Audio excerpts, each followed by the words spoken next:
Pastor Chad Ragsdale. Chad, how are you doing today? I'm wonderful, Seth. It's good to see you. It's great to have you. It's good to see you again.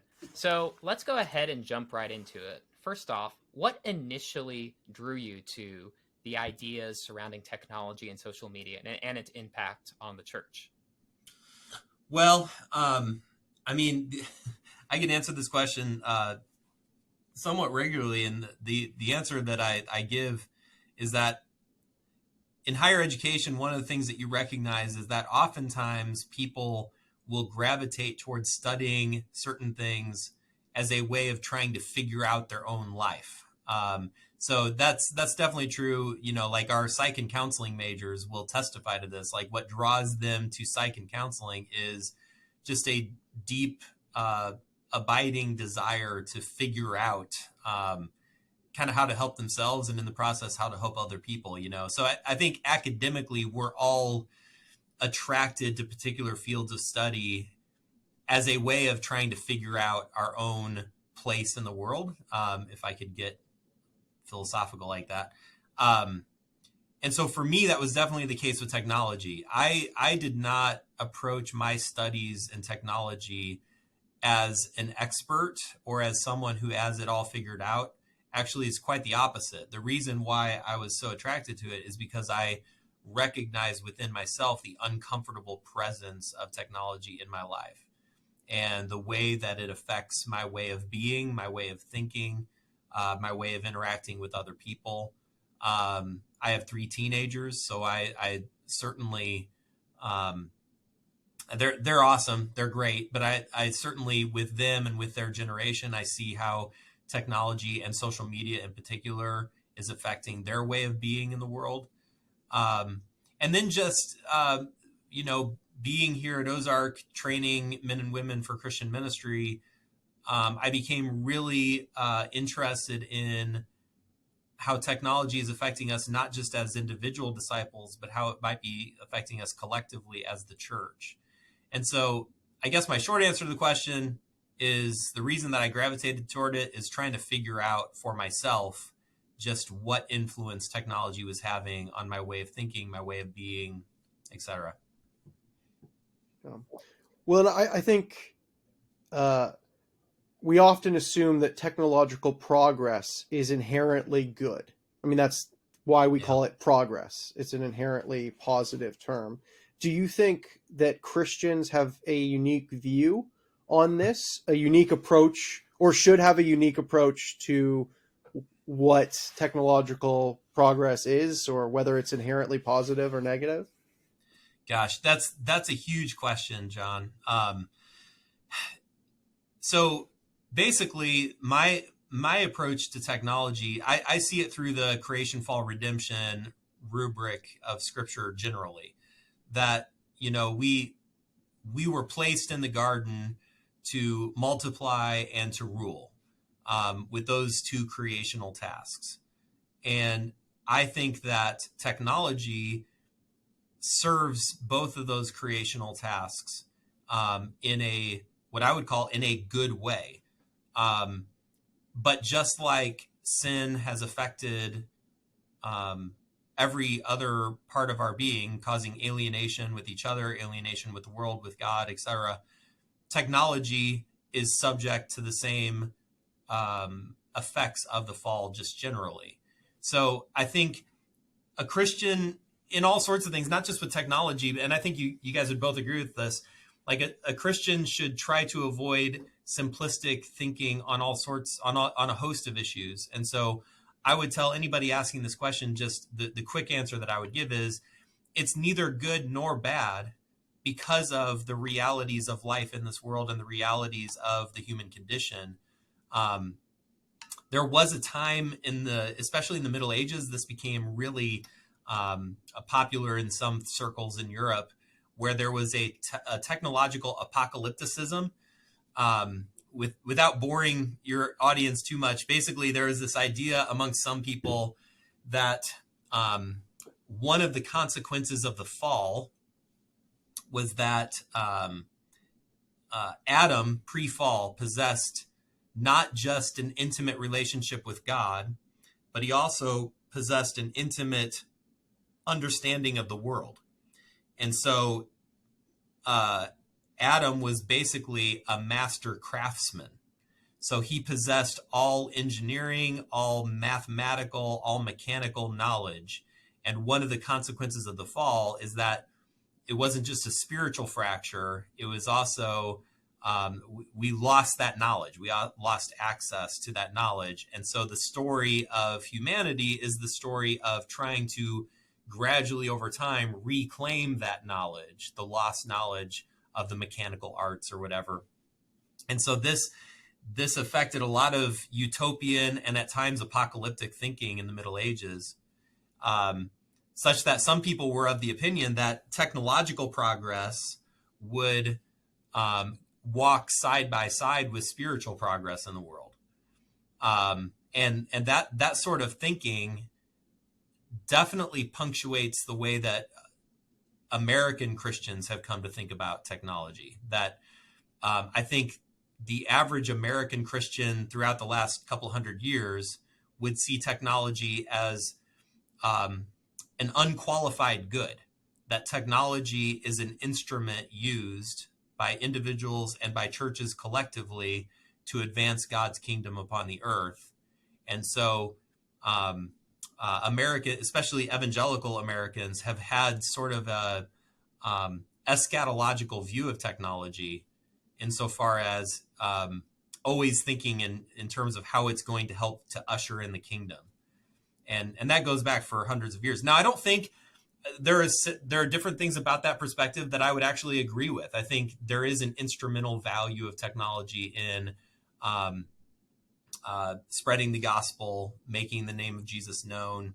I think there's even, you look at the New Testament with Paul. Paul had an instrumental understanding of certain technologies in his own life and spreading the gospel.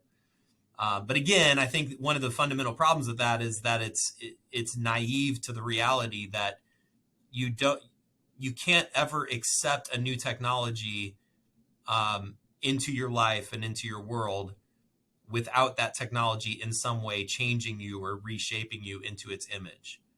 And I think that's the part of the equation that too many people have been neglectful of. And maybe we could talk more about that, but that's to me, that's why I don't see it as a pure good. I think there's certain things about technology that we would be wise to resist. That's really fascinating, bringing the Middle Ages perspective into the modern evangelical perspective. That's not something you often hear about. But that's a wide gap. So Bacon's book, The New Atlantis, it's a short book. Some people don't even think he finished it. And if you read it, it is pretty clipped at the end. But it's a utopianist book, and he blends together in that book technological progress. There's things that he predicts in that book, like submarines and helicopters and all sorts of crazy stuff he predicts in that book. But he links it together with spiritual progress too. So the technological and the spiritual are kind of side by side. Yeah, and that came out, what was that, 16th, 17th century? 16th century, yeah. 16th century. So between the 16th century and the 21st century, are there other pivotal moments that have shaped our imagination and how we think about technology? Oh, yeah, I mean, plenty. So what I tell my students when I talk about technology, one of the fun experiments that I do with my students is I have them list their top 10 inventions throughout history, and I try to limit it to more modern history. So I'm not including like the wheel or, stuff like that. And it's a fun exercise because you learn in that exercise the things that are meaningful to students. You learn, how they're identifying what matters and what doesn't matter.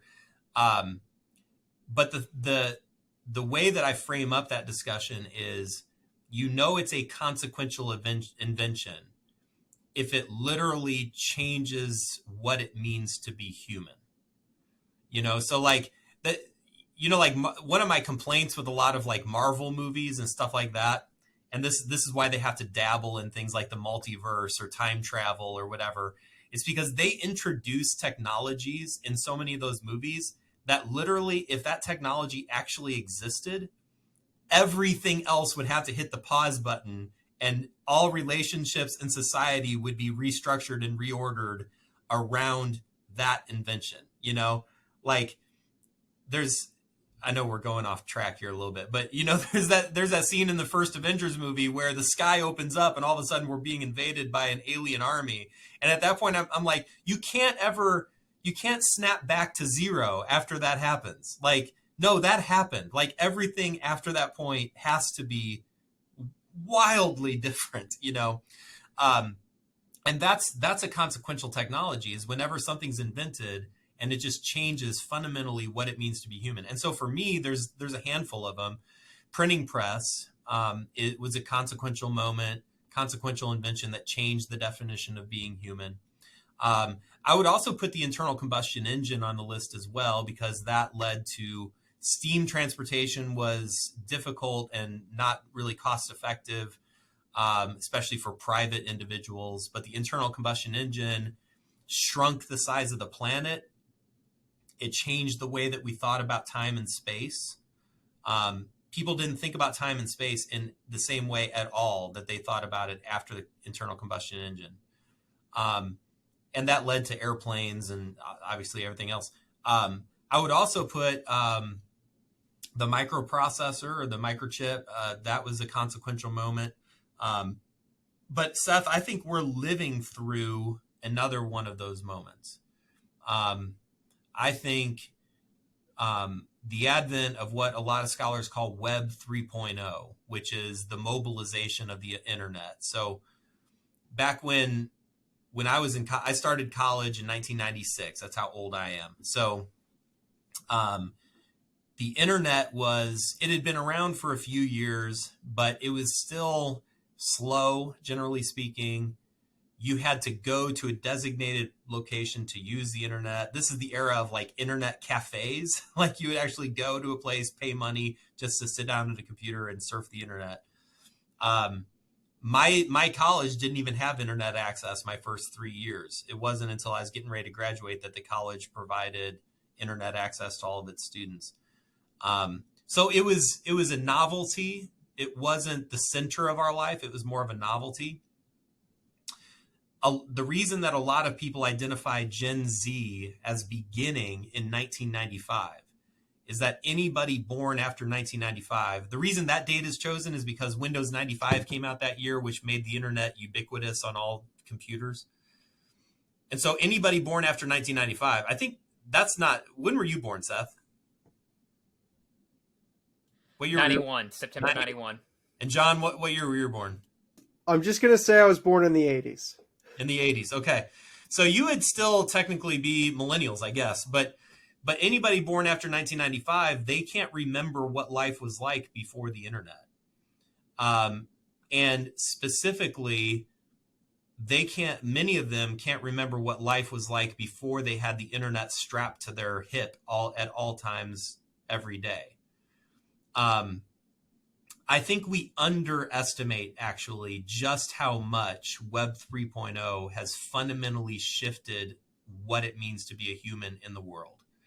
To have access to all the world's information at the touch of our fingers, but also to have everyone else have access to us at all times and in all places.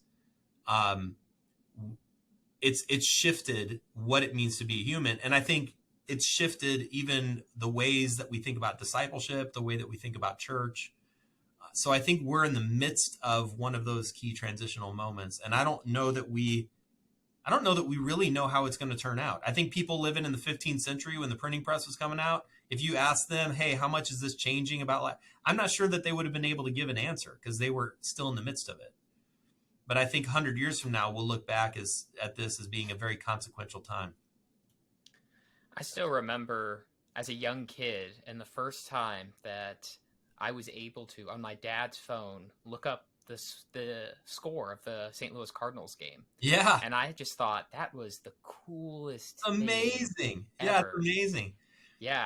I remember when I was still in high school at the time, and I wanted to know if one of my favorite musicians, if he had released, if there had been a new CD released, and I'm like, well, I guess I'm just gonna have to go to the record store or whatever and check it out. And my friend's like, hey, let me show you something. It's up in my and so he took me up to his bedroom, sat down at his computer, and he went on his computer and used like web crawler or Netscape or something like that. And he went to this guy's website, this artist's website, and it showed me his entire library of songs that he'd released. It blew my mind. Like, and there wasn't even any graphics on the website. It just blew my mind that you could go to your computer and get that information. So, kind of jumping off of that, though, there's been moments of technological like change in the shift of how we see ourselves as human. But something that I've noticed is that you go look at the old propaganda, when you go look at these old news clippings of what the future will be like from 1900 to 1950, right. Even you brought it back to Francis Bacon. Yeah. It was nearly universally, the future is better. We're on an uphill climb. Yeah. That doesn't seem to be at least universally the case today with things like Black Mirror, even Terminator, the popularity of that franchise. What's been shifting? Well, we've always been, and I think this actually goes back to biblical times. You talk about the Tower of Babel and other things. We've always been a bit paranoid about the things that we create. The best example of this is the Frankenstein novel. So Frankenstein was written in the midst of the Industrial Revolution. And it reflected a paranoia that was taking root in various parts of society, that we were actually creating an inhumane world. And are we actually, through our industrial progress, are we creating our own destruction? And so the brilliance of that novel was she put pen to paper and identified this paranoia that is deep within the human psyche. That basically the fear is we're going to create conditions such that it is actually inhospitable to human flourishing. That we're going to create an apex predator that's finally going to place us underneath its thumb, you know? So this paranoia, what I would say, Seth, is that this paranoia has been around for a while. I would agree, though, that I think it is accelerating. In the reading and the research that I've done, a lot of people identified World War II and the years immediately following World War II. The philosophy of technology went dark after World War II. So you had guys like Jacques Ellul in France, you had Heidegger, you had Marshall McLuhan a little bit later on, but you had all these thinkers post World War II. And actually, you see some of this in C.S. Lewis, even some of his stuff on technology. But all these thinkers started looking at technological progress with new eyes. Like, look at what we were able to do with technology just to kill and destroy and level entire cities. We've released the power of the atomic bomb, and in a moment, we can take out tens of thousands, hundreds of thousands of lives. So the idealism of technology, certainly World War I shattered that, but nothing like World War II, where it was impossible after World War II to look at a pure instrumentalist. Basically, there's two philosophies of technology. One philosophy of technology is instrumentalism, that the tools that we can use them for upright, virtuous purposes or for evil purposes according to how they've been designed and how they've been made. That's the instrumentalist view. But after World War II, the philosophy of technology became much more deterministic. So Marshall McLuhan, Jacques Ellul, Heidegger, all these guys using different language, they started to talk about technology in terms of the things that it does to us. You use technology, and in the process, that technology shapes you into its image. Technology doesn't leave you alone.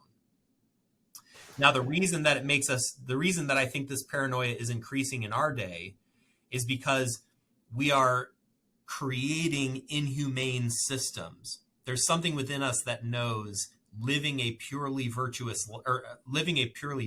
life, is an inhumane existence. We're creating technology that doesn't just work for us now, like the steam engine used to work for us. Now we're creating technologies that even think for us. We have, the internet, Google, chatbots, etc. So now, are we actually creating, with our technological prowess, are we creating a scenario where we become antiquated and unnecessary? Human beings no longer matter. And so that's I think the roots of the paranoia. So you have people being very paranoid about artificial intelligence, being very paranoid about the internet just more generally, automated manufacturing, all this stuff. And it's all related to this fear about creating an apex predator that puts us out to pasture, basically. And I think some of those fears, frankly, are justified. I think some of them are just paranoia, and probably we'd be well to set them aside. But I don't think all those fears are necessarily unjustified. Well, now that you've kind of given us a good sort of historical, theoretical background and foundation, maybe we can zoom in a little bit to social media specifically. Yeah. Why has social media just become so insanely popular? What attracts us to these platforms, and what kind of role do they serve in our culture? Yeah. Well, what attracts us to them is the same thing that, attracts us to most technologies. We see it as a means by which we can make our life easier. We use technology to bring order to our world, and we use technology to bring efficiency to our lives. And something like Facebook, which is sort of the grandfather of social media platforms, provides both. It provides people a way to bring order to their relationships. So the relationships that I have on Facebook are on my own terms, in my own way. I dive in, I dive out whenever I feel inclined to do that. And it also makes my relationships more efficient. So I can choose to spend as much or as little time invested in a digital relationship as possible. It's different with a three-dimensional physical person in my life. A three-dimensional physical person is messy and inconvenient and makes demands on me that aren't always things that I necessarily want to do. But virtual relationships give me what I think is going to be the best of both worlds. So I can be connected to people, but I have that connection completely on my own terms. And so I think that's one of the reasons why it's so seductive. That's one of the reasons why it's so popular. I'm on social media quite a bit. It's popular with me. I think there's value in social media. I don't know that people spend as much time reflecting on what the cost of social media is. And that's kind of my one. I always hate to be the curmudgeon in the room, but I feel like on conversations like this, I end up being the curmudgeon. Like, nobody's saying there's not value in social media. There is great value in social media. I just wish people would reflect more on the costs of social media. And there are costs. And maybe we'll get into that more, but yeah, it has been. I do wonder though, John, and maybe you have an opinion on this, Seth. I don't know. I do sometimes wonder what the future of social media is.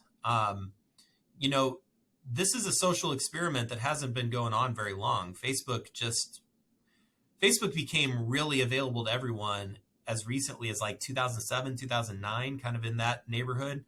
So we're in an experiment that's much less than 20 years old. And I don't really know how the experiment's going to turn out. I sense that a lot of people are growing tired of social media. It has less of an appeal than maybe it used to even 5 years ago. But then I also see the way that young people, like, teenagers, using platforms like TikTok in a way that my generation, we never used Facebook the way that they're using TikTok. So maybe just the use of social media is changing. But I do sometimes wonder what 20 years from now, what social media is going to look like. Would you... it's interesting to me that Facebook bought a VR Yeah. program and then relabeled the whole organization as Meta, as this sort of this Yeah. we're going to be going beyond this world and kind of going into an entirely online virtual reality. Yeah. And I guess it seemed odd to me initially that Zuckerberg was buying a VR program and pushing it forwards, but is there some sense in which VR and virtual reality in that way is the logical end of social media, fully uploading the entire relational experience to the extent that we don't even fully exist in separate locations and times anymore, but constantly available to each other in a visual, physical way with avatars and all of this? Well, John, this is why I think good theology matters.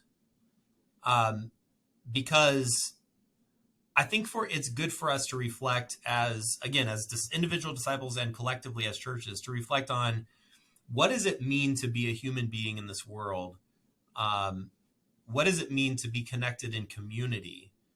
In what ways do humans really flourish? So one of the fundamental assumptions of social media, especially Facebook, as kind of the grandfather of all these social media companies, one of the fundamental assumptions of Facebook is that mere connectivity can be a reasonable substitute for communion. You can be connected to hundreds, thousands of people on a social media platform. You could even be connected in the metaverse in some way, shape, or form. But that mere connectivity is not the same thing and can't possibly deliver the same things that physical communion provide. And I'm using the word communion here in terms of like authentic community with one another.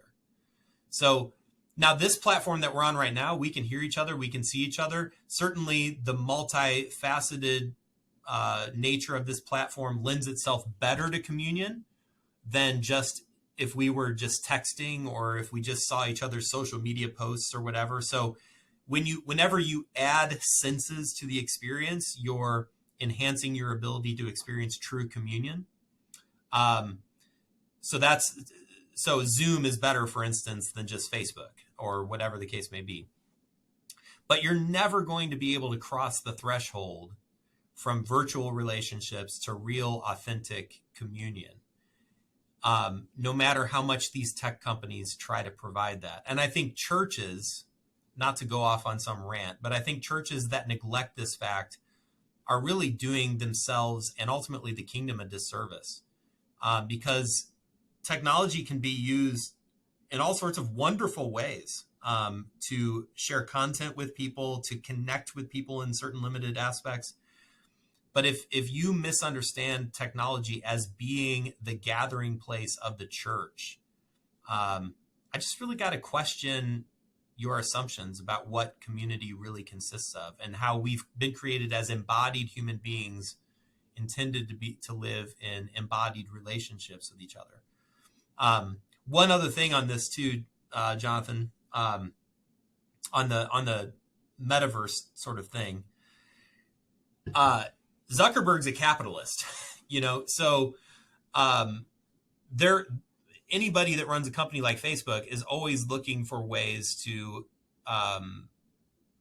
make more money, to get a broader audience, whatever. And I think Zuckerberg is learning the hard lesson that a free social media platform is really hard to monetize. And so he's looking for other revenue streams to try to do that. And so the name of the game with social media companies, whether it's Twitter, Facebook, TikTok, whatever, the name of the game is engagement. The longer they keep you engaged on the platform, the more they can monetize it, whether it's with products that they're selling or advertisements or whatever. So they specifically construct it in such a way as to take as much time from you as possible. There's a great book that was written by Adam Alter is his name. It's called Irresistible. And the whole book is about behavioral addiction and how tech companies, he talks specifically about like Candy Crush, like the games that you download on your phones, that these companies are employing the same strategies that casinos employ to keep people sitting at the slot machine. And it's creepy, some of the stuff that he brings up, some of the observations that he makes up in that book, because that's the name of the game. They want to keep you as immersed in their technology as possible because that's how they make money. And what we need to be mindful of is the various ways that that actually is changing us in the process. Yeah, I think that's fascinating that Candy Crush style games are the highest earning, most downloaded, most played games on the planet. It's not Fortnite, it's not Call of Duty or Halo or anything like that. It's these Candy Crush kind of games. You want to know why? It is addictive for one. It's right on your phone for two. You don't have to have a console or anything like that to play it.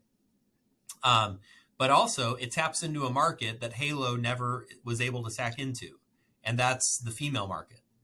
So if you take it pure gaming, like if you do a demographic sample of everybody playing video games, let's just say in our country, if you just looked at the demographic breakdown, what you would actually see is more women play video games than men, which doesn't seem to be right because women don't typically play games like Halo or Call of Duty or Madden or whatever. But the reason why the demographics are split the way they are is because women tend to play those Candy Crush type games much, much more than men do. And so that's how they become so popular, is they found a different customer pool than the typical gaming companies dipped into. It's a brilliant strategy. If I'm just a pure capitalist, it's actually a brilliant strategy. But it's also insanely addictive too. Yeah, and fun fact about that is Nintendo, when they switched from the GameCube to the Wii, they sold 10 times as many Wiis as they did GameCubes because they said, we're not going after hardcore gamers anymore. We're going after casual gamers. Exactly right. And they ended up winning that generation of the console war. Imagine that. Yeah, believe it or not. All right, I'd love to keep talking about this, but you brought up the fact of there are some negatives that the church should be aware about, and I didn't want to let that pass. Yeah. So yeah, I just want to open up to you. What are some of the negatives? You brought up a couple. What are some other negatives of social media we should be aware of? Well, yeah, I mean, just right off the bat, to be very, I guess, specific. I guess anybody listening, I would want to talk specifically to parents who might be listening to this.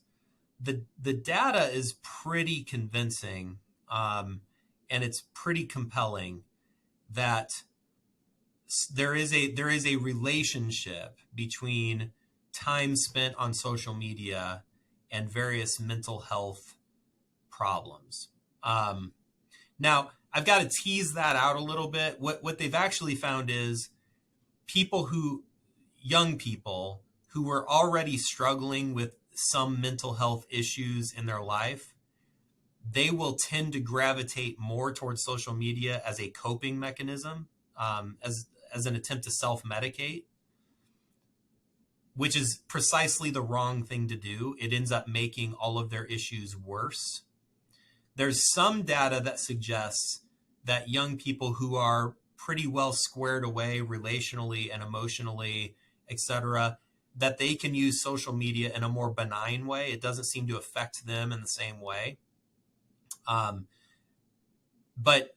I want the parents, especially listening to this, to be aware, if your child is struggling, which frankly, what teenager doesn't struggle at some point or another, you need to be very conscious of the fact that them immersing themselves in social media is only going to exacerbate the problem.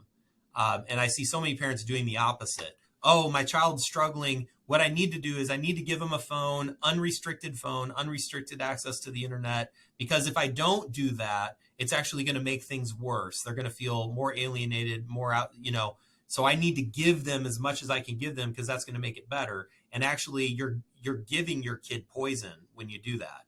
You're like a lot of kids struggle with this issue because of cyberbullying. So you imagine you have a 15-year-old daughter, right? And this 15-year-old daughter is already struggling with some mental health issues. She's struggling with body image, positivity. She's also got a group of girls at school, popular girls at school, that are nasty to her or whatever, say bad things about her.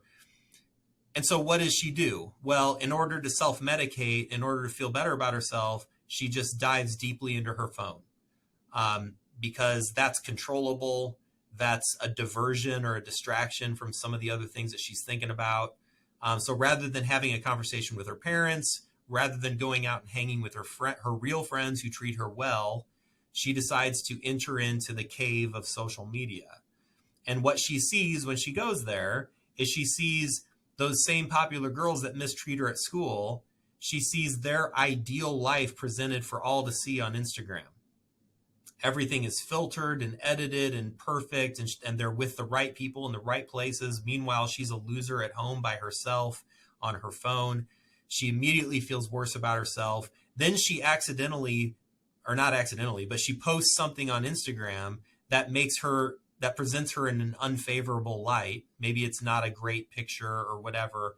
And now she's getting hate and negative feedback from all those people that otherwise she would have been able to leave at school. Now, instead of being able to leave them at school, now they're right there in her bedroom with her, telling her how ugly she is, how much of a loser she is. And so now her whole experience on social media has made all of her problems significantly worse. And to top it off, because she's so invested in social media, she hasn't invested her time building up relationships with three-dimensional people that can actually be a physical presence in her life. So now she feels like social media is the only place that she can go. And the only place that she can go is a place that's also toxic. And so this becomes a self-perpetuating cycle. And especially for young girls, I want to emphasize that point.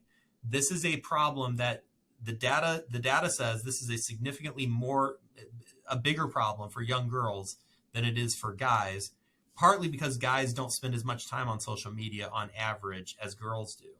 Guys also process relationships and even self-image in much different ways than young girls do. So social media has a different impact on them, generally speaking. So Jean Twenge, another book that I would recommend to your audience, Jean Twenge wrote kind of the book on Gen Z. She calls it iGen, but the name of her book is iGen. Any parents out there listening to this probably should pick up that book because she just goes into great detail where she actually shows all this data and all these statistics that show when the iPhone became ubiquitous in the lives of teenagers around the year 2012, 2013 was when most teenagers around the country were getting their first iPhone. It was becoming important in the lives of teenagers. From that point forward, almost every other mental health indicator, depression, anxiety, suicidal ideation, every mental health factor spiked after cell phones became ubiquitous. So I guess there's other things that I would say, Seth, to your question. It's a great question. But the very specific, very pragmatic thing that I would say is, Jean Twenge puts it this way herself. If you want your young child to feel better about themselves, the best thing to do is to take them to church, get them involved in a sport, encourage them to go to the mall with friends. Even doing homework, believe it or not, doing homework is better for your mental health than spending hours on social media. And so I tell parents that all the time. If your child is struggling, it seems counterintuitive, but take away their phone. Not even as a punishment, but take away their phone as a way of saying, it's like saying if your child is living on nothing but Snickers bars, what would you do as a parent? You would take away the Snicker bars. It's the same way with social media.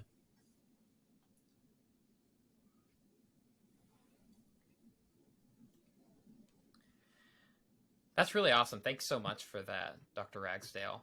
Maybe just one more question. Yeah. So you've talked about how advice that you've offered to other parents. What sort of practices have you put in place for your own kids? Because I Yeah. know you've just you're raising teenagers right now. What are some things that you've seen that have produced good results, Right. and maybe just extend that out a little bit? What have you seen that's been good?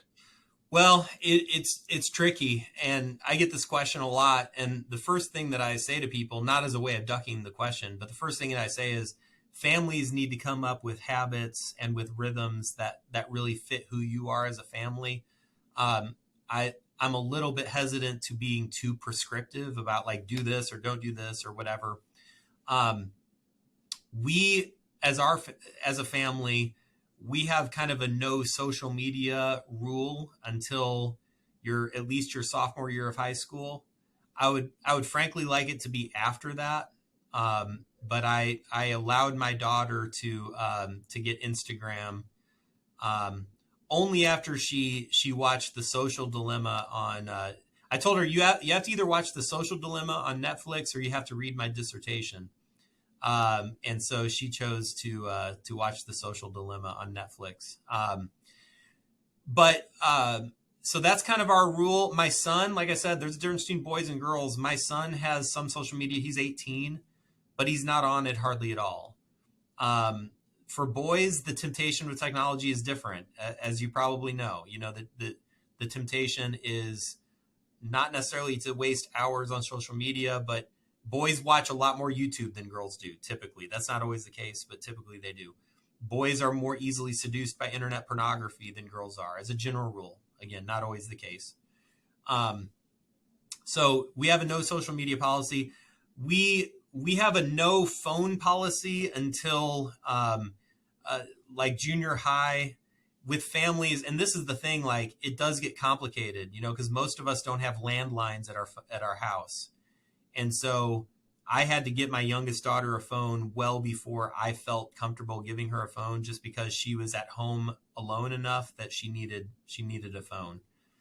So she got a phone at 13, which is a little bit younger than I would prefer. The number one thing, Seth, is this.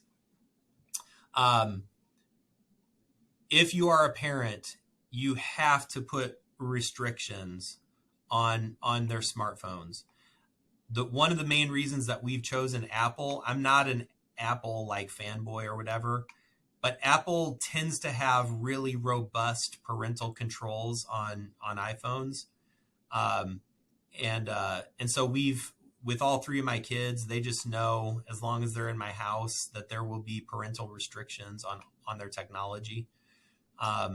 Such that my son, finally I relented when he turned 18, but he wouldn't be able to be on his phone after 10 o'clock at night. And so he'd be out with his friends and he'd have to send me a text request for more time on his phone. And, you know, it was embarrassing for him, but I kind of don't care about that either. But so put restrictions on your phone. I would also say this, just something that we enjoy as a family is you need phone vacations.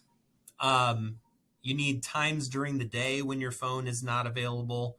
You need times during the week when your phone is not available. And then you also need times during your calendar, during your year, where you're intentionally going to have a no phone zone.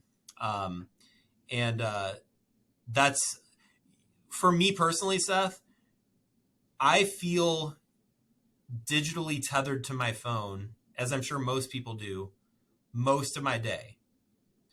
But when I intentionally leave my phone in the other room and walk around the house doing other tasks, what I find is I don't miss my phone nearly as much as I assume that I would. I think a lot of it is just psychological. We assume that we have to have our phone with us at all times. And I think we need to break that mental block where just strategically leave your phone behind. If you go on a date with your wife, there's no reason for both of you to take your phone into the date. If you're hanging out with friends, there's no reason for everybody to have their phones out and ready and available. If you're having family dinner, same thing. Like, I think we've created this mental tether that we've got to intentionally take moments to break that tether. And I think what a lot of people discover is after you do it, it's easier than what you think. to kind of have those moments where you break that tether. Well, thanks, Chad. Sorry. Thank you, Dr. Ragsdale. Thank you, Dr. Ragsdale. Quick follow-up question. We kind of talked a lot about some of the dangers of social media generically for parents and just for general people. We've talked about the broader theology of technology and embodiment and this type of stuff. What would you perhaps see as some of the practical things for the church and Christians moving forward? Church is moving online, especially post-COVID. A lot of doctrinal and theological stuff is being hashed out no longer with books and articles, but over social media. Like David Bentley Hart can win a war through Twitter, and these types of things. And Christian culture is being decided not necessarily by top pastors or whatever, but whoever has the most likes or views or followers. What are the church implications of this? It's also in the publishing world too, isn't it, John? Like, I've sent out proposals on books and whatever, and I hear back from publishers like, how many followers do you have on social media? It's like, well, should that matter? I'm not sure why that should matter. Is it good content or is it not? I'd have a whole lot more if you'd publish my book. Yeah. Gosh, I have so many thoughts on this, John. I think turning all of life into a platform is just generally speaking a bad idea. And I think it's contrary to the gospel. So seeing my life through the lens of performative platforms is a very toxic way to see my life. And pastors, I'll speak to myself, professors, we've got to be very mindful that that's not how we see ourselves, that we see ourselves through the likes, through the clicks, through the ways that we amplify ourselves through a platform, because it's so seductive and it's so dangerous, and it puts the focus of attention on me rather than where I really want it to be, which is on Christ. And this isn't new. I mean, this has always been a danger and a seduction, certainly, but technologies are making it easier to be seduced by this. So instead of investing myself deeply in a community, instead of investing myself deeply in an institution, I'm instead going to choose to invest myself in my online presence and gain a following for myself, get clout for myself. And it's all, you hear how many times I'm saying myself. It's all about me. It's all about advancing. So this is a caution really to pastors and leaders and teachers, like be cautious. Technology is wonderful. I teach through Zoom all the time. I have created videos for YouTube and right now media. Like I am not a Luddite when it comes to technology. I think it's wonderful for advance. The one thing that technology delivers on quite well is content delivery. So it's a great way of teaching. It's a great way of sharing a message. There's things that we have to be wise about. We have to be mindful of the seductive power of this technology to actually take our attention off of what should ultimately matter. For our churches, for our communities, I say this. COVID allowed us to explore new technologies in a way that many churches never even would have thought of had it not been for COVID. Now, that's been both a good thing and a bad thing. But I don't have any suspicion that technology is just going to go away. I think we've discovered that we can do streaming services. We've discovered that we can do church online to some way, shape, or form. And a lot of churches are really like leaning into that and trying to capitalize on that. And I am not one to stand up here on my holy hill and say, that's a bad idea. You shouldn't do that. Cancel your streaming service. Church shouldn't be online. Cancel it. Like, no, I'm not going to say that. All I would say is just this. Our technological platforms should be a bridge, not a cul-de-sac. And so if you have quote unquote online church, if you have streaming services, all those are wonderful things, maybe to reach out to people that never would darken the doorway of your church. But you need to do the hard work of thinking, what does community in the body of Christ really look like? And is it sufficient just to have people tuning into our Zoom once a week? Is that really how you disciple people? Is that really how you build a community with people? It's the same debate that was had in the 1980s with cable TV preachers. It's the same doggone thing. It's just, now there's a new technology. But I don't know how many people I've met through the years that came to Jesus because of a cable TV preacher. And some of them had very good, healthy relationships with Jesus. Many of them, I would dare say most of them did not. Because for them, their experience of Jesus and their experience of the church was just sitting down in the middle of the night and watching a subpar sermon from some guy somewhere. And so the caution that I give, because I've been asked this question a lot by people in the church, and the caution that I give is, that's wonderful, keep doing your streaming service, but do you have a strategy in place to turn that into a bridge and not just a cul-de-sac for people? Well, thank you, Chad. Well, thank you, Dr. Ragsdale, for outlining some of the dangers of social media. And to our listeners, if you like and agreed with Chad's message, please make sure to share it on Twitter, TikTok, Facebook, Instagram, LinkedIn. Connectivity, people. Let's get this out there. Let's cut the branch that we're standing off and right off. So.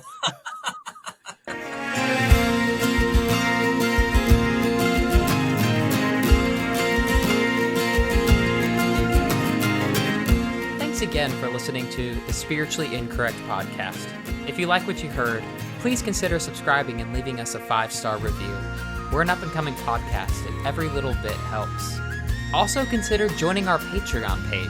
Patreon sponsors have exclusive access to unaired episodes, different kinds of merchandise, the ability to suggest an episode, and even an hour-long interview with Jonathan and I. Check it out at spirituallyincorrectpodcast.com and see what you're missing out on.